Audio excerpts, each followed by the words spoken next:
Hey everyone, this is Scott from Forgot to Grow Podcast. Welcome to another edition of ReWatching Star Trek Discovery. Today I'm going to be talking about Season 1, Episode 7, Magic to Make the Sanest Man Go Mad. I'm just going to be giving you guys the plot summary for this episode to start, then just talking about my general thoughts and reactions to this episode. So let's just get started with that plot summary so you have some idea of what I'm talking about in this episode. So the plot summary goes for Episode 7 of Season 1. While attending a crew party, Burnham and Tyler are called to the bridge to deal with an endangered space creature that the Discovery has come across. When the creature is brought on board, it is revealed to be carrying a person, Harry Mudd.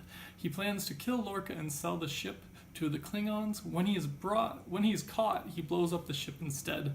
Time returns to the party earlier with Burnham and Tyler called to the bridge again. They are intercepted by Stamets, who is aware that they are in a time loop due to his interactions with Ripper.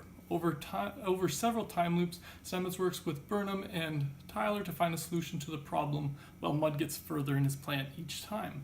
They eventually convince Mudd that he has won, and he ends the time loop preparing to receive a boarding party of Klingons. Mudd is instead confronted by his beloved Stella and her father, from whom he had stolen her downtree. They take Mudd away. Stamets reveals to Burnham and Tyler that in one of the time loops they had danced together and kissed. So I really enjoyed this episode, guys. This was, your classic Groundhog Day time loop thing that you get in every single sci-fi, you can't have a sci-fi show without one of these episodes, and I'm glad that they brought it into this reboot of Star Trek, because I love me a Groundhog Day episode, a time loop episode. It's not quite as good as my favorite one of all time, which was Stargate SG-1, Some of you know what I'm talking about. Anyways, we're talking about Star Trek, though, Discovery. And yeah, this episode I really enjoyed for, just like I said, the time loop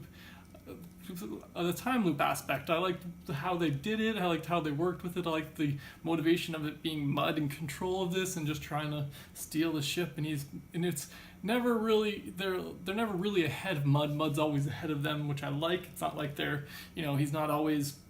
He's trying to figure it out, but he's still always got them on their back foot. And so I really enjoyed that about this episode. It was just really fun seeing the different loops. I'm always down to see a bunch of different ways you can make a ship explode or kill the different crew members. And it's terrible and as crazy as that sounds, but I just enjoy that about these time loop episodes because you get to have a little more fun. They're fun episodes.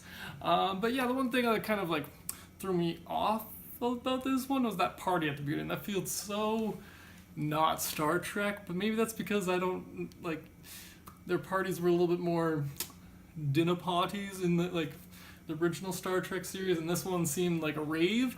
I'd rather go to this party, to be honest, than the other Star Trek parties. That's not the part of the problem with it. It just felt a little out of place in just the Star Trek universe.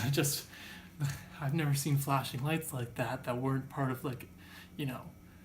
that were part of a party in Star Trek is what I mean. I've been to a party like that, obviously. I'm not that lame. Anyways, yeah, I just thought that party was just a little bit of an odd element, but it also kind of worked into the storyline of that's where they have to restart each time, and it's a good way to kind of force Tyler and Burnham to have to kind of confront their feelings, especially with the time loop really involving the fact that you have to trust somebody that they're not going crazy. They actually know what they're talking about, and I really like that about this episode overall.